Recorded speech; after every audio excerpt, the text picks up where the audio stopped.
ये आकाशवाणी है। अब आप चंद्रिका जोशी से समाचार सुनिए।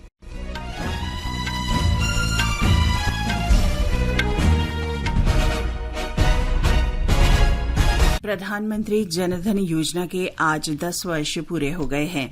योजना के अंतर्गत अब तक 53 करोड़ से अधिक लाभार्थियों को बैंकिंग सुविधा प्रदान की जा चुकी है।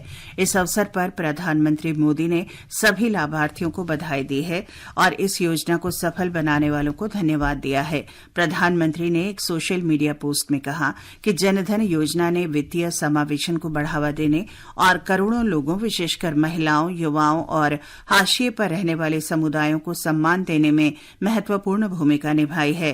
केंद्रीय वित्त मंत्री निर्मला सीतारमण ने कहा कि इस योजना के अंतर्गत 67% खाते ग्रामीण या अर्ध शहरी क्षेत्रों में खोले गए हैं। योजना के अंतर्गत खोले गए कुल खातों में से 55% खाते महिलाओं द्वारा खोले गए हैं। केंद्रीय मंत्रिमंडल ने देश के औद्योगिक परिदृश्य को बदलने के लिए राष्ट्रीय औद्योगिक गलियारा विकास कार्यक्रम के अंतर्गत 12 नए ग्रीनफील्ड औद्योगिक स्मार्ट शहरों को मंजूरी दे दी है। नई दिल्ली में कैबिनेट बैठक के बाद मीडिया को संबोधित करते हुए सूचना और प्रसारण मंत्री अश्विनी वैष्णव ने कहा कि इन औद्योगिक क्षेत्रों में संयुक्त अनुमानित निवेश 28,602 करोड़ रुपए होगा। उन्होंने बताया कि इन परियोजनाओं से 10 लाख प्रत्यक्ष और 30 लाख तक अप्रत्यक्ष रोजगार सृजित होंगे। विदेश मंत्री सुब्रमण्यम जयशंकर और चिली के विदेश मंत्री अल्बर्टो फान क्लेवेरन नई दिल्ली में भारत चिली संयुक्त आयोग की दूसरी बैठक की सह अध्यक्षता कर रहे हैं। इस अवसर पर डॉ जयशंकर ने सुरक्षा परिषद में भारत की स्थायी सदस्यता को समर्थन देने के लिए चिली का धन्यवाद किया। उन्होंने ये भी कहा कि भारत ग्लोबल साउथ शिखर सम्मेलन में चिली की भागीदारी को महत्व देता है। चिकित्सा कर्मियों की सुरक्षा के लिए गठित राष्ट्रीय कार्यबल की आज नई दिल्ली में बैठक हुई। बैठक में राज्य के मुख्य सचिवों और पुलिस महानिदेशकों के साथ सुरक्षा के अल्पकालिक उपायों पर चर्चा की गई। केंद्रीय गृह सचिव और स्वास्थ्य सचिव ने वीडियो कॉन्फ्रेंसिंग के माध्यम से बैठक में हिस्सा लिया।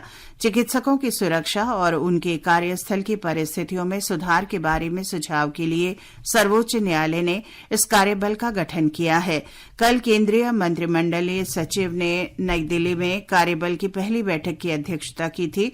बैठक में कार्यबल के सदस्यों ने जानकारी दी कि उन्हें इस संबंध में करीब 300 से 400 सुझाव प्राप्त हुए हैं। स्वास्थ्य मंत्रालय ने अपनी वेबसाइट पर NTF को सुझाव से संबंधित शीर्षक के एक राष्ट्रीय पोर्टल बनाया है। इस पोर्टल में कोई भी अपने सुझाव भेज सकता है।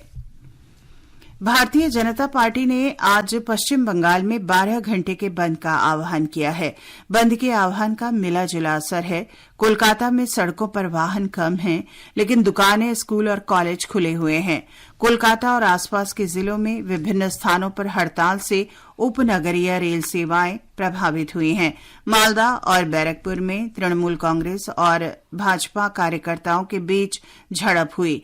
आरजीकर दुष्कर्म मामले को लेकर कल राज्य सचिवालय की ओर से रैली में भाग लेने वाले छात्रों के खिलाफ कथित पुलिस बर्बरता के विरोध में बंद का आह्वान किया गया है।